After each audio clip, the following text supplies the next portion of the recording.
no salmo de entrada, Salmo 1.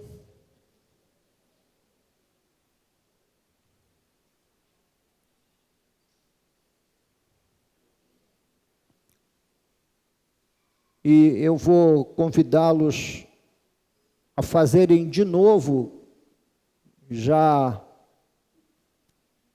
oramos no início do culto e lemos o Salmo 1. E eu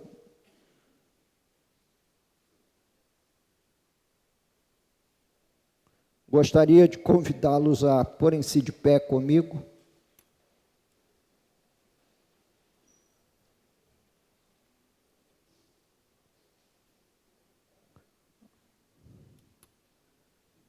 Salmos capítulo 1. Bem-aventurado o homem que não anda no conselho dos ímpios, não se detém no caminho dos pecadores,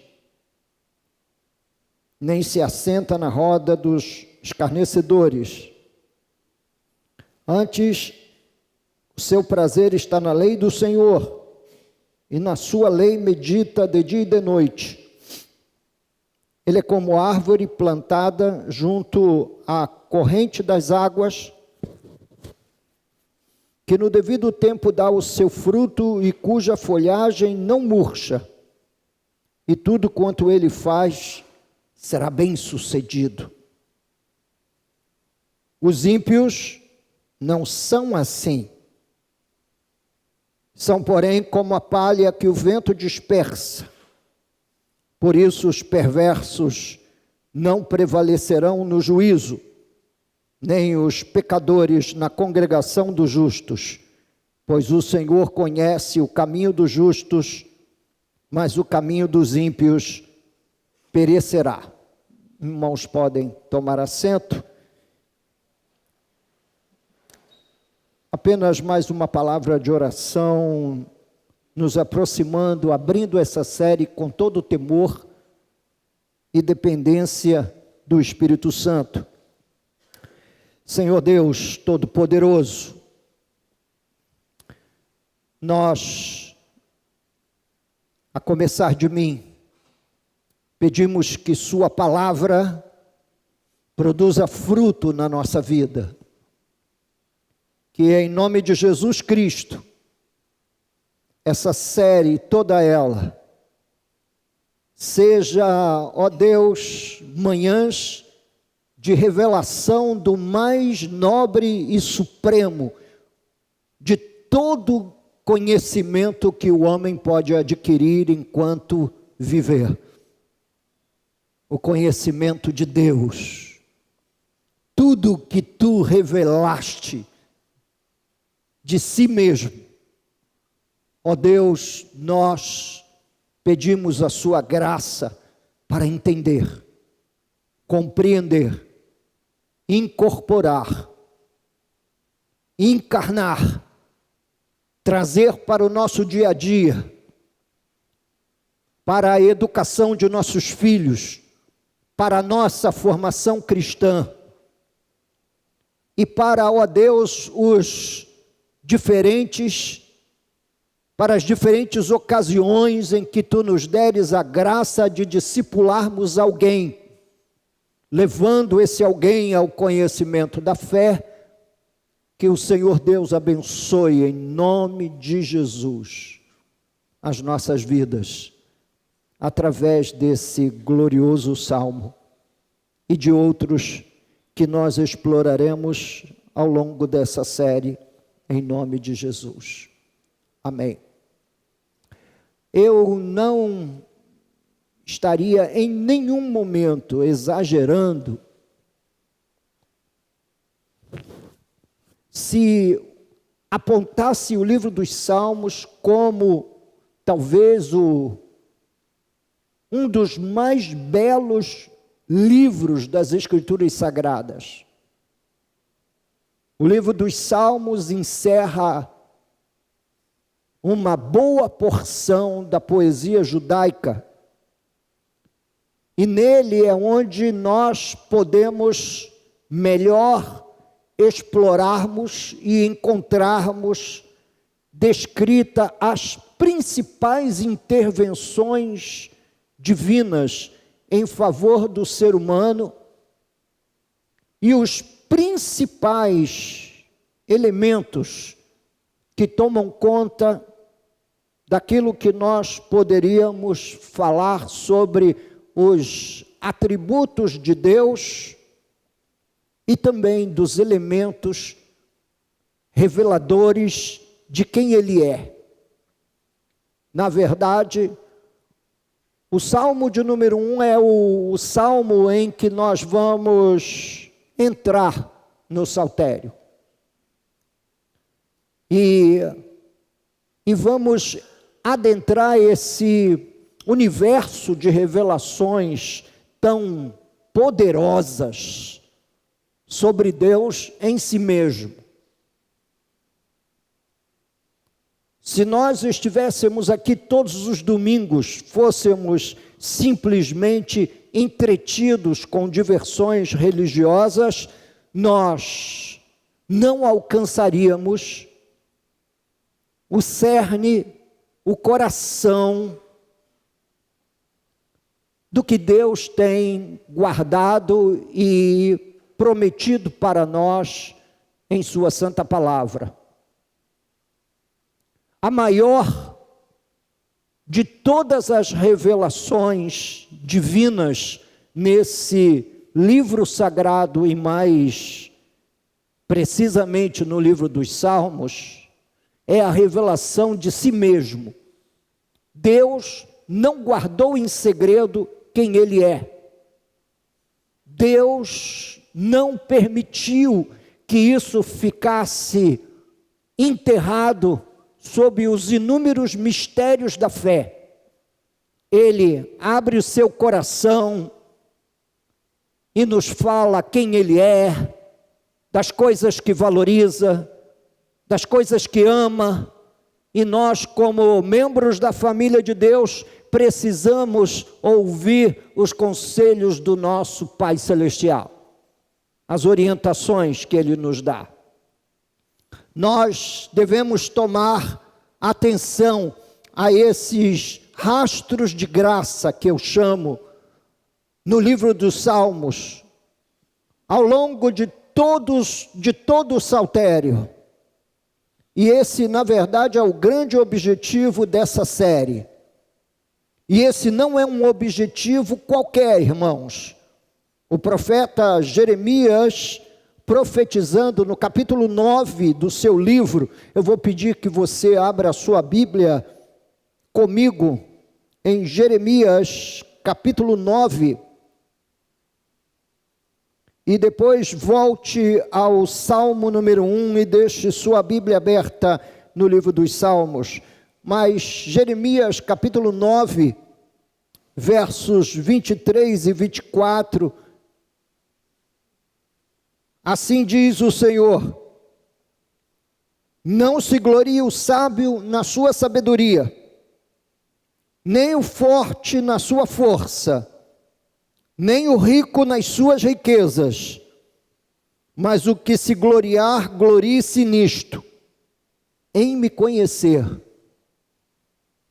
e saber que eu sou o Senhor e faço misericórdia, juízo e justiça na terra, porque destas coisas me agrado. Destas coisas me agrado, diz o Senhor. Portanto, não se glorie o sábio na sua sabedoria, nem o forte na sua força, nem o rico nas suas riquezas, mas o que se gloriar, glorie-se nisto, em me conhecer e saber que eu sou o Senhor e faço misericórdia, juízo e justiça na terra, porque destas coisas me agrado, diz o Senhor. Eu poderia convidar você para uma leitura uníssona desses dois versículos que estão projetados aqui na tela, portanto você não precisa olhar para baixo, olhar para a sua Bíblia aberta sobre os seus joelhos, mas olhe para frente, olhe para a tela e leia comigo em voz alta. Assim diz o Senhor: não se glorie o sábio na sua sabedoria, vamos lá, irmão, nem o forte na sua força, nem o rico nas suas riquezas, mas o que se gloriar, glorie-se nisto, em me conhecer e saber que eu sou o Senhor e faço misericórdia, juízo e justiça na terra, porque destas coisas me agrado, diz o Senhor. Quem foi que disse? Esse é a mais literal de todas as citações de Deus nas Escrituras, na qual poderíamos dizer que o Senhor folga nisso, agrada-se nisso, alegra-se nisso, em que o seu povo o conheça, e em que o seu povo entenda que Ele é o Deus que faz misericórdia e exerce juízo e justiça. Não é só um Deus misericordioso, mas Ele é um Deus que fará juízo e justiça. Portanto, todos os crimes que afligem a humanidade, todas as posturas e todos os pecados ocultos das autoridades e dos líderes de todo o mundo, virá a lume no dia em que o Senhor se levantar para exercer juízo e implantar um reino de plena justiça na terra. E Deus diz que a sua alegria é que o seu povo o conheça, que o seu povo não faça citação dele como sendo qualquer uma das múltiplas divindades que existem e que são categorizadas pelas diferentes religiões ou pelas maiores delas no mundo em que vivemos. O Senhor não é Alá do islamismo, e por uma razão muito simples: Deus não impõe a conversão à força, como o islamismo faz. Deus não é um citador de pensamentos, como Buda, um simples, digamos, uma simples mente um tanto quanto dita como iluminada pelos que seguem seus princípios. Não. Você precisa saber quem é o Deus da Bíblia. E é por isso que essa série de mensagens é tão importante. Voltando para o Salmo 1, que é o texto em que eu vou pedir para que você fique atento com os olhos. Embora eu tenha esse salmo de cor, decorado, mas eu vou pedir para que você fique com sua Bíblia aberta. O Salmo 1 é a porta de entrada para todo o livro do Saltério, enfatizando que aqueles que vão adorar a Deus precisam ter prazer e abraçar a sua palavra. O Salmo 1 declara que Deus é o Deus da palavra escrita. Foi Ele quem escreveu pela primeira vez os seus pensamentos em pedra no Monte Sinai. Depois, homens santos, movidos pelo Espírito Santo, falaram da parte de Deus, de modo que nenhuma frase, profecia ou pensamento citado nas Escrituras provém de particular elucidação. E o Salmo 1 é o salmo que garante aquele irmão e irmã que tem prazer, que tem gozo, que não abre a Bíblia simplesmente nos cultos, mas não se sente forte o suficiente, por isso a consulta todos os dias da sua vida. Não se sente sábio o suficiente e por isso lê as Escrituras e nela medita de dia e de noite. Todos aqueles que não se garantem para terem uma vida bem-sucedida, que é, digamos, talvez a grande isca do período histórico que nós vivemos, todos querem ser bem-sucedidos, fazerem bons cursos, terem um currículo para apresentar. No entanto, a Bíblia Sagrada nos fala que essa bem-aventurança, a bem-aventurança de ser bem-sucedido naquilo que fizer, é uma garantia dos que se aproximam da lei do Senhor, para nela meditarem e aprenderem os retos caminhos do Senhor, os retos caminhos de Deus.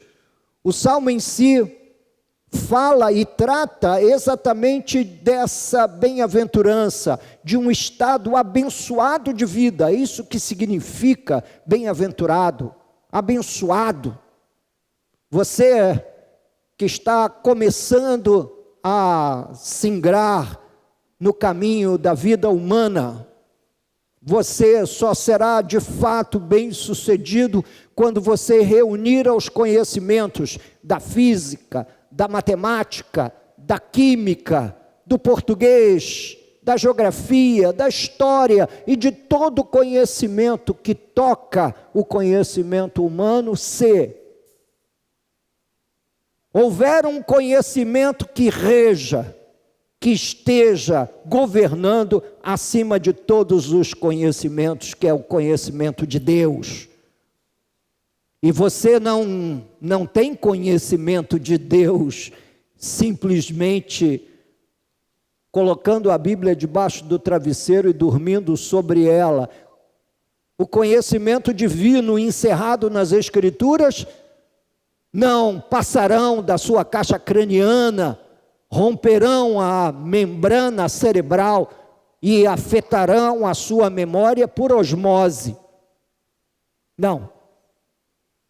Você vai precisar de um exercício que as Escrituras dizem que se chama meditar na lei do Senhor. Ter os seus pensamentos sequestrados completamente pela sabedoria divina. Por que esse homem será tão bem-sucedido como o Salmo promete?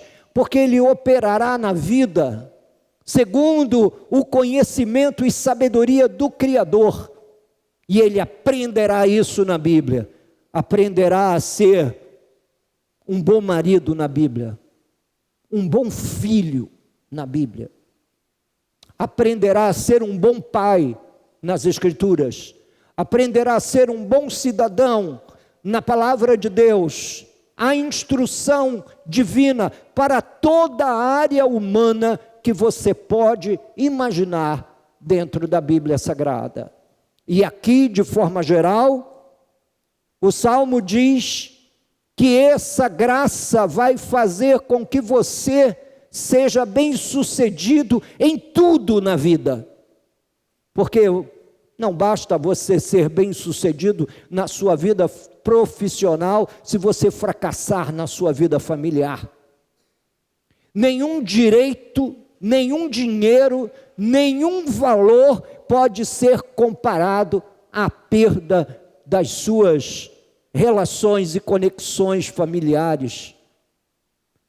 Muitos, isso não é pouco, muitos executivos vêm narrando que junto com as suas promoções no mundo empresarial, vem um certo desleixo, desprezo ao casamento e à educação dos filhos. Por isso, educam filhos cercados do que pode o dinheiro comprar, mas vazios de instrução e orientação verdadeira para a vida. O texto de Salmos 1 vai falar-nos desse estado abençoado de vida e das suas diversas consequências, como, por exemplo, um dos sinais mais evidentes de que um homem encontra prazer na lei do Senhor é não andar no conselho dos que não servem a Deus. Ah, mas o homem é professor universitário, com PhD. Bem, eu não sei se os irmãos sabem, mas Albert Einstein, talvez considerada a mente mais brilhante do século XX, fracassou em seu casamento. Tinha uma vida totalmente torta no sentido da relação familiar. Seus filhos sofreram. Foi capaz das frases mais cruéis contra a sua esposa e passou grande parte da sua vida mergulhado num caso extraconjugal, abraçado com uma amante. O que nos mostra que você pode ter um conhecimento preciso da física e da matemática. Você pode ser capaz de, através de cálculos que estão muito acima e além da capacidade de qualquer mortal, chegar à conclusão de que o universo é curvo. Todavia, pode ser um fracasso na vida familiar. E você, jovem, que talvez olhe com tanta deferência para esses ilustres, iluminados da vida, que estão nas suas próprias universidades dando aula para você, e que são capazes de fazer as mais diferentes narrativas no entorno de suas ideias, e que você acaba de uma forma um tanto quanto desavisada a tomar todo aquele conhecimento como sendo o néctar dos deuses. E, no entanto, você pode estar andando no conselho de gente ímpia, de gente que anda na impiedade. A impiedade, meu irmão, significa uma postura contra a lei, ilegal, uma postura contra a lei. E todo conselho ilegal, toda postura contra a lei, ela fala do caminho dos pecadores, que todo aquele que se coloca contra a lei peca contra Deus. Ou assentar-se na roda dos escarnecedores, pôr-se ao lado de quem escarnece dos nossos marcos gloriosos da fé. Zombam de nós porque nós cremos no nascimento virginal de Jesus, ou porque nós cremos na ressurreição corpórea do Filho de Deus ao terceiro dia depois do sacrifício na cruz, ou que nós cremos na volta de Jesus. De vez em quando tem alguém colocando dúvida sobre isso. Isso é se assentar na roda dos escarnecedores. E por vezes, esses escarnecedores não estão longe, ou tão longe de nós quanto nós supomos.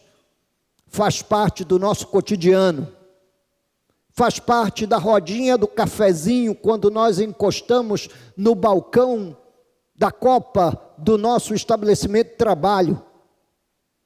Faz parte, meus queridos irmãos, daquele podcast que a gente tanto gosta de ouvir, que é agora a grande moda, né? Nós estamos vivendo uma explosão dessa mídia nesse momento. E nos assentamos para ouvi-los.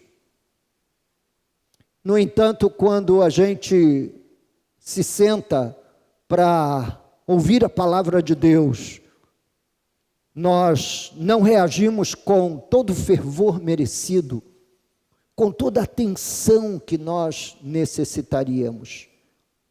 O Salmo vai dizer que esse estado abençoado de vida apoia-se na relação com a palavra escrita, apoia-se na relação com a Bíblia, o que abre a partir disso uma interessante compreensão sobre quem é Deus. Ele é o Deus que atua gloriosa e sobrenaturalmente através de sua santa palavra. Há uma infinidade de testemunhos de homens que começaram a ler a Bíblia como verdadeiros incrédulos e terminaram a leitura da Bíblia convertidos, sem nunca terem passado por qualquer carteira escolar. O Espírito Santo, aquele supremo e nobre professor das Escrituras, vai ensinando, compondo, juntando uma peça aqui e outra ali, na compreensão humana, para que esse próprio homem venha ao conhecimento do Senhor. Foi ele, mais uma vez, repetindo, que lá no Sinai escreveu os seus mandamentos em pedra e os deu ao seu povo. Relacionar-se com Deus, portanto, inclui fundamentalmente relacionar-se com a palavra escrita. É nela que nós devemos edificar quem somos e fazemos. É óbvio que eu entendo que casais jovens que tiveram filhos pequenos, recém-nascidos, estão numa grande luta, numa grande batalha todos os dias para conseguirem de alguma forma, alguma energia para cultivar a sua relação com Deus. Mas sabe, eu aconselho o uso de algumas práticas a esses irmãos que eu acredito que podem ser uma boa saída para pais de filhos pequenos. Ouçam a leitura da Bíblia. A Bíblia hoje está disponível em audiobooks. Coloque aquilo no seu celular. Vai fazer um bom uso do seu celular. Conecte os fones nos ouvidos e ouça quando você estiver trocando a fralda da neném, enquanto você estiver fazendo a refeição quente do dia, para que a família se sente à mesa. E eu sei, embora já faz muito tempo, meu filho mais velho fez 40 anos esse ano, eu sei o quanto é pesada a vida de um casal com filhos pequenos. Coloque, conecte-se, leia, ouça, medite todo o tempo nas Escrituras. Quando você estiver sem fazer absolutamente nada no sentido espiritual, seja proativo. Coloque uma mensagem para ouvir, as mensagens da igreja. Todas as séries estão penduradas lá no YouTube. Aumente o volume do telefone e ouça a palavra de Deus, ouça a palavra do Senhor, que é capaz de fazê-lo bem-sucedido no que quer que você realize. Seja qual for a sua área de atuação, a Bíblia garante que você terá uma vida bem-sucedida se você conectar-se com a lei do Senhor, com os mandamentos do Pai, com a palavra viva de Deus. Assim, as diferentes práticas que envolvem as Escrituras, como leitura, meditação e estudo da Bíblia, funcionam como estruturas seguras para nos relacionarmos com Deus. Há uma bênção inserida na relação do crente com a palavra. Quem se relaciona bem com a palavra de Deus, desprezando o conselho dos ímpios, desprezando a roda dos escarnecedores ou o escárnio deles, e ao invés disso, investir seu tempo na lei do Senhor, diz a palavra de Deus, que tudo quanto você fizer, você prosperará. Tudo quanto você fizer.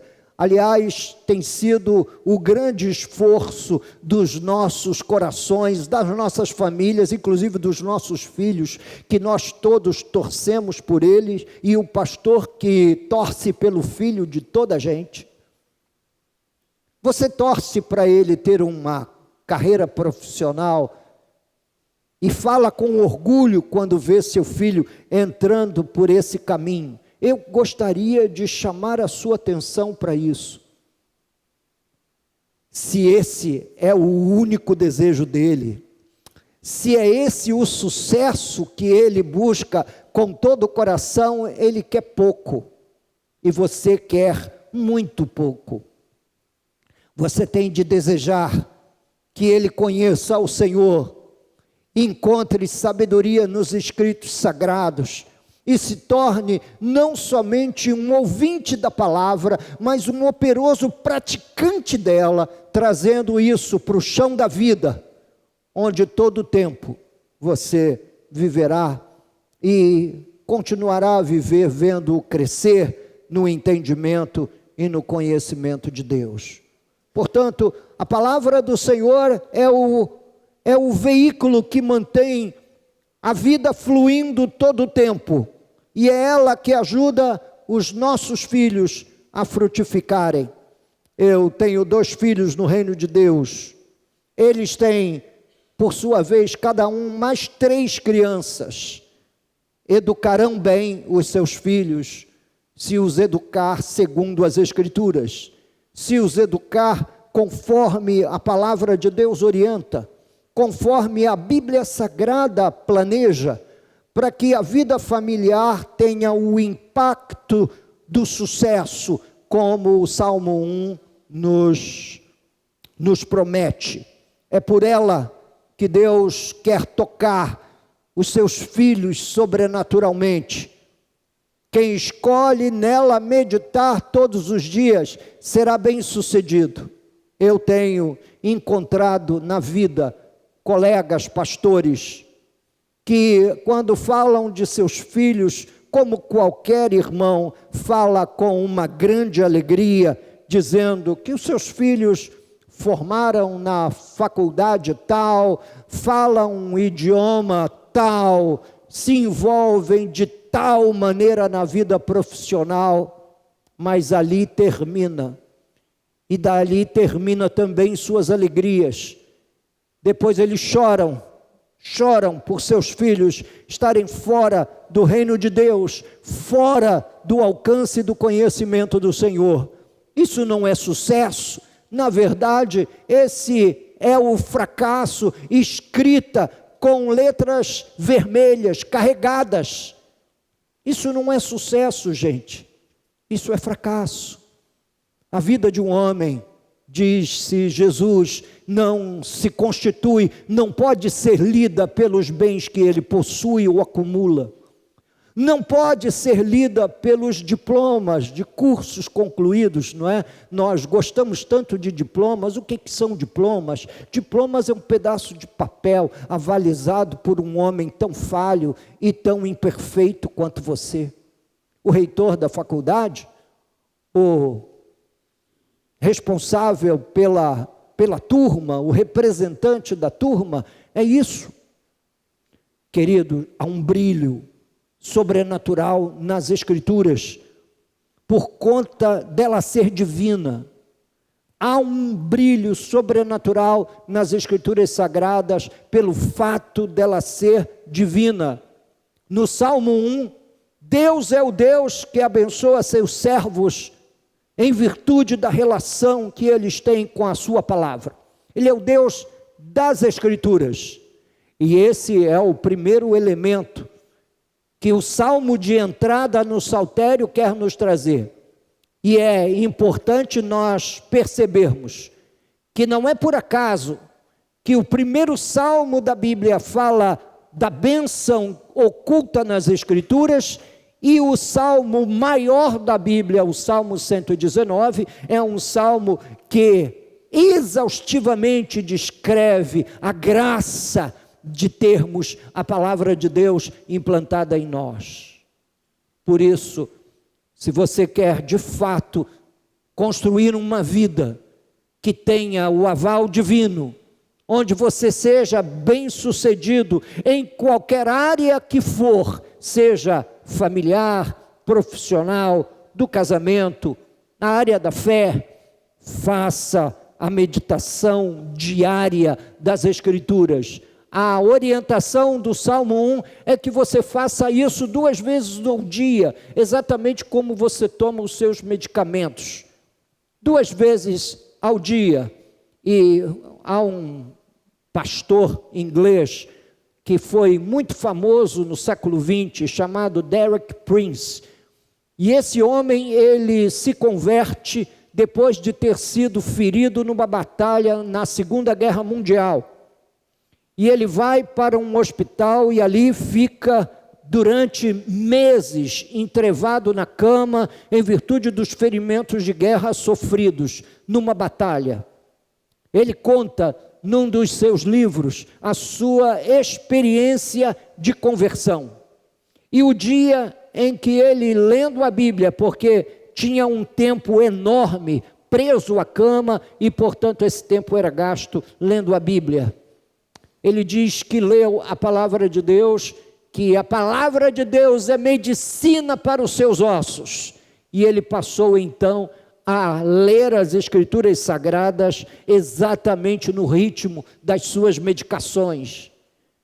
E conta que ao final de um tempo ele estava muito melhor e curado. Talvez seja uma boa pedida para irmãos enfermos, seja a meditação nas Escrituras. Eu devo dizer que li muito a Bíblia e continuo lendo a palavra de Deus enquanto passei pelo vale sombrio de um esgotamento físico e mental.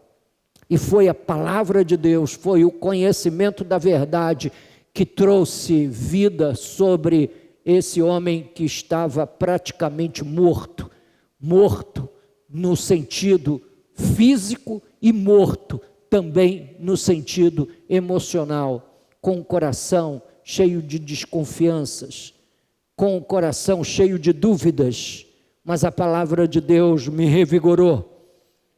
A palavra de Deus me trouxe de volta à vida pastoral. A palavra de Deus me deu um novo brilho nos olhos, porque é ela, a sua palavra, que vem se tornando a cada dia um prazer renovado no meu coração. Salmo 1 diz: o homem que rejeita o conselho de quem não serve a Deus e se volta inteiramente para as Escrituras, diz a Bíblia Sagrada que esse homem tem o seu prazer na lei do Senhor, e na sua lei medita. Quando ele é comparado a uma árvore plantada junto à corrente das águas, uma árvore cujas raízes correm para dentro dos ribeiros, para poder sorver com mais facilidade o líquido tão necessário para a sua sobrevivência. Essa árvore é cada um de nós, cada um dos filhos de Deus que tem prazer em sua lei. Sou eu, é você. Diz a Bíblia que no devido tempo ele dá o seu fruto. Pode demorar um pouco, o fruto pode não vir exatamente na estação que nós tanto desejaríamos vê-lo, mas no tempo certo o fruto aparece. A folhagem não murcha, há sempre um certo verdor, e tudo quanto ele faz será bem sucedido. Tudo quanto ele faz, o fará com sucesso. Tudo que ele intenta fazer, meus irmãos, o fará para a glória de Deus. O sucesso fundamental desse homem que medita na palavra de Deus é no exercício de sua missão, porque ele produz fruto ao seu tempo. Preste atenção às instruções divinas a Josué no capítulo 1, na missão conquistadora da terra de Canaã. Josué não estava à frente de um exército treinado, ele não estava à frente dos boinas vermelhas do exército inglês, ele não estava à frente de um pelotão dos marines, dos fuzileiros navais americanos, talvez um dos pelotões, um dos grupamentos mais bem treinados da infantaria mundial. Não, Josué estava na frente de um povo que ficou 418 a 432 anos escravo no Egito. Não tinha treinamento nenhum. E agora ele iria ocupar a terra de Canaã. Em Josué capítulo 1, versículo 7 diz: tão somente sê forte e muito corajoso, para teres o cuidado de fazer segundo toda a lei. O cuidado de fazer, porque não é só ler, nem é só meditar, mas é o trazer para a vida prática o que a lei do Senhor, o que o meu servo Moisés te ordenou, diz aqui a palavra de Deus a Josué. Dela não te desvies, nem para a direita, nem para a esquerda, para que sejas bem-sucedido por onde quer que andares. O princípio se repete no livro de Josué, ou o princípio que foi citado no livro de Josué, uma vez que é um livro que descreve um período histórico mais antigo que os Salmos, foi repetido no livro dos Salmos. A palavra bem-sucedido aí em hebraico é uma palavra, isso é parte apenas de um estudo etimológico que eu queria saber. Ele é bem-sucedido em que sentido? E a palavra sacal revela um conhecimento que o levará a ser bem-sucedido.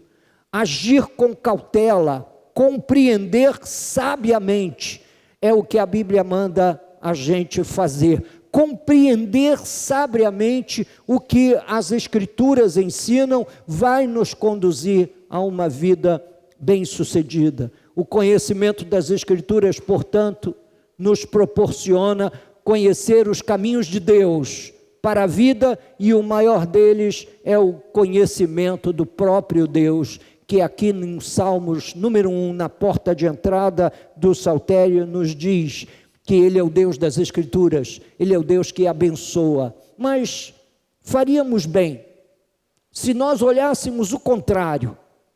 Suponhamos que você está aqui nessa manhã, tomou a ceia, está aqui na igreja, e um tanto quanto um cristão meio distraído. Pastor, o que diz o contrário? Ou seja, opor-se à Bíblia. E hoje há um movimento muito grande de oposição a ter a Bíblia como uma única fonte de instrução para a fé. Há um movimento também muito grande de se atualizar, essa é a palavra usada e eu vou usá-la entre aspas porque ela não é minha.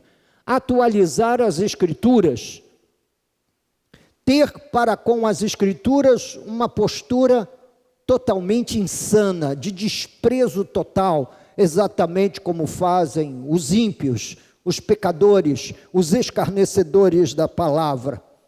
Bem, a Bíblia diz que eles são como a palha que o vento dispersa. Olha o versículo 4, diz aqui: os ímpios não são assim, são porém como a palha que o vento dispersa. Por isso, os perversos não prevalecerão no juízo, nem os pecadores na congregação dos justos, pois o Senhor conhece o caminho dos justos, mas o caminho dos ímpios, acontecerá o quê? Perecerá. Você quer um fim assim? Eu não quero.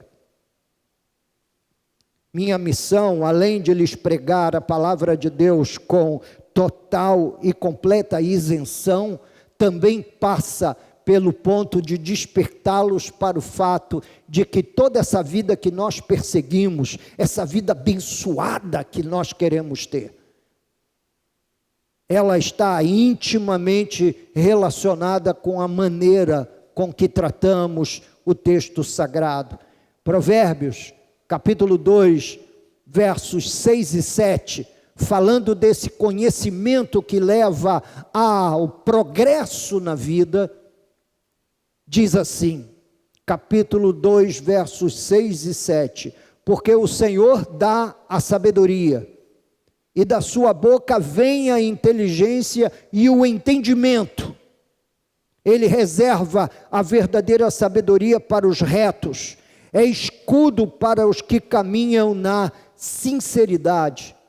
Eu quero essa verdadeira sabedoria, eu preciso dela. Quando muitas vezes procurado para aconselhamento, a minha oração é: Senhor, fala nos meus lábios, me dê sabedoria para entender o drama da pessoa angustiada e me conceder uma orientação, um conselho que seja biblicamente coerente e que possa conduzi-los ao caminho da verdade, ao caminho divino, ao caminho de Deus. É da boca do Senhor que vem a sabedoria, e Ele a dá a seu povo. A Bíblia diz que Ele não nega a ninguém que peça a sabedoria, Deus vira-lhe as costas e diz assim: não, se vira aí nos 30, não. Quando a gente pede sabedoria a Deus, a gente imagina que ela virá exatamente, desculpe-me, como um excremento de pássaro sobre a nossa cabeça, daqueles que estão voando sobre nós. Não, sabedoria de Deus não vem por aí, ela não vem por magia, ela não vem por um sonho que você tenha, e aí você conecta a sabedoria divina através dos sonhos, das sensações, das adivinhações, das percepções. Não, ela vem do meditar na lei do Senhor de dia e de noite. Deus quer que o seu conhecimento não fique restrito a um grupo reservado de pessoas. Por isso, meus irmãos, lá em Josué capítulo 1, de novo, versículo 8, nós encontramos: não cesses de falar deste livro da lei, antes medita nele dia e noite, para que tenhas cuidado de fazer. Observe, eu coloquei os verbos em cores diferentes, para que os irmãos possam perceber melhor. Falar deste livro da lei, anunciar o conhecimento de Deus através dos lábios, meditar nele, ou seja, gastar tempo pensando, ruminando o que aquele texto de fato quer dizer e como aquele texto pode, meus irmãos, nos ajudar no acesso a essa plena sabedoria. E, em terceiro lugar, o verbo fazer aí em verde: tenhas cuidado de fazer segundo tudo quanto nele está escrito. Então farás prosperar o teu caminho e serás bem-sucedido. Em outras palavras, meus queridos irmãos, e aqui eu quero falar isso com todo carinho, com todo amor. Todos os irmãos proativos na Bíblia, que buscam e aproveitam cada oportunidade que têm para ouvi-la e interiorizá-la, essas pessoas serão bem-sucedidas e farão prosperar o seu caminho. Não há momentos que a gente fica assim, um tanto quanto sem palavras. Meu Deus, o que eu faço? Meu filho está com umas ideias estranhas, o que eu faço? Ó Senhor, meu casamento está passando por um esfriamento. O que eu faço? Oh meu Deus, eu estou com um grande drama na minha vida profissional. O que eu faço? Ou aqueles que estão ainda no início de seus relacionamentos afetivos, buscando e contemplando, quem sabe, no futuro um casamento, perguntam lá dentro do seu coração: mas meu Senhor, é essa a pessoa correta? É essa aquela que o Senhor Deus Todo-Poderoso tem separado para compartilhar comigo o restante da minha vida? Porque acredite, meus queridos irmãos, você mesmo depois de descobrir a sua cara metade, ou dê a ele o nome que você quiser, essa eleita ou o eleito, para compartilhar com você o restante da vida, ainda assim você não pode seguir a sua vida baseado em sua própria intuição. A intuição muitas das vezes nos levam para longe da vontade de Deus, porque muitas das vezes nosso coração não sente alegria de ir à igreja, compartilhar a palavra, sentar, ouvir, estudar, olhar para o texto com um interesse renovado para aprender o que a palavra de Deus ensina. A palavra hebraica aqui, para prosperar o teu caminho e ser bem-sucedido, é exatamente a mesma palavra que descreve sucesso na língua portuguesa: progresso, sucesso. Para obter sucesso é necessário passar por essas três ações: falar do livro, meditar no livro, fazer o que o livro ensina. Portanto, três verbos importantes: falar, meditar e fazer. Ah, pastor, eu medito todos os dias, eu leio 4, 5 capítulos da Bíblia. Sim. Sim, é bom, maravilhoso. Mas como é que isso afeta a sua vida prática? Isso vem modelando o seu caráter, seu coração, seus afetos por Deus e pelos filhos de Deus e por tudo quanto Deus tem pontuado em sua santa palavra. Falar, meditar, fazer, traz progresso, traz sucesso. Agora, caminhando para o fim, carta de Tiago, para que você não se sinta excluído do Salmo 1, pensando: isso aí é Velho Testamento, nós vivemos um outro tempo, uma outra era. Nós nunca vivemos um tempo em que necessitamos de tanta sabedoria quanto os dias de hoje. Deixe-me falar aqui aos pais que têm filhos ainda vivendo debaixo do seu teto. Nunca foi tão necessário você ser movido de sabedoria como nos dias de hoje. Uma palavra, uma frase pode colocar tudo a perder. Então, não se estribe no seu conhecimento pessoal. Se estribe sim em conhecer ao Senhor e conhecer o que Deus tem ensinado em sua palavra. Porque se alguém é ouvinte da palavra, vocês hoje estão me ouvindo com muita atenção e eu agradeço por toda a atenção, mas não para aí. Assim como o ser bem-sucedido a Josué na sua missão de conquista da terra de Canaã passava pelo falar, pelo meditar e pelo fazer, assim também nós. Tiago, no capítulo 1, versos 23 a 25, diz: porque se alguém é ouvinte da palavra e não praticante, assemelha-se ao homem que contempla num espelho o seu rosto natural, pois a si mesmo se contempla e se retira, e para logo se esquece de como era a sua aparência. Mas aquele que considera atentamente na lei perfeita, lei da liberdade, e nela persevera, não sendo ouvinte negligente, mas operante, praticante, esse será bem-aventurado no que realizar. O princípio mencionado por Tiago em sua carta é o mesmo que aparece em Josué, é o mesmo que aparece em Salmos capítulo 1, na porta de entrada do saltério, a porta de entrada dos adoradores de Deus, dos que querem conhecer a Deus, entender como Deus age, pois Ele é o Deus da palavra escrita. Alô? Você serve a Deus? Seu coração precisa estar unido às Escrituras.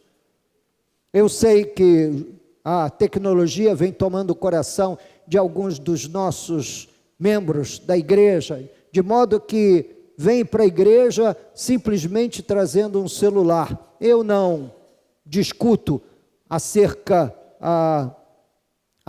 do uso desse instrumento. Senão nós estaríamos hoje aqui ainda lendo em pergaminhos. Não, houve uma evolução. A imprensa foi, ou a prensa, não é? A gráfica foi uma evolução para nós. Graças a Deus, nós temos a Bíblia inteira. Eu entendo muitas vezes que a leitura no papel é mais, digamos, frutuosa, porque nós vemos o texto todo exposto e não apenas alguns versículos do Salmo, como aparece em muitas telas de computador. Eu termino dizendo que o homem verdadeiramente feliz e bem-sucedido o é, porque Deus o cobre do seu favor. E nunca devemos nos esquecer disso, que o nosso sucesso, evolução em qualquer área da vida não é um fruto da nossa natureza humana. Isso é um fruto operado pelo Senhor nas nossas vidas. E esse fruto é prometido por Deus o fazer. Deus promete abençoar a vida dos que meditam em sua palavra noite e dia e aqueles que incorporam as Escrituras. Este dá ouvido às ordens divinas, à instrução de sua santa palavra, e fazendo isso, certamente, acabam por colher os verdadeiros e adocicados frutos na estação própria, no momento próprio da vida. Lá está o fruto. Lá está o fruto da sua contínua pregação, do contínuo falar da palavra de Deus a um filho, a uma filha. E se eu pudesse lhe dizer alguma coisa para seu estímulo, não desanime de falar a palavra de Deus dia e noite. Por quê, pastor? Porque há momentos em que nós podemos ser questionados por eles. De novo, pai. De novo, mãe. A mesma história, mencionando a Bíblia para mim. Mencione todas as vezes que forem oportunas para o fazer. Diz a Bíblia que nós devemos fazê-lo ao deitar, ao levantar, andando pelo caminho, em todos os momentos buscando não somente incorporar, mas compartilhar a sabedoria bíblica. Que Deus abençoe a sua santa palavra e que nos ajude a ser esse homem bem-aventurado do livro dos Salmos, capítulo 1. Esse homem que medita na lei dia e noite, e tudo quanto faz lhe será bem-sucedido. Amém.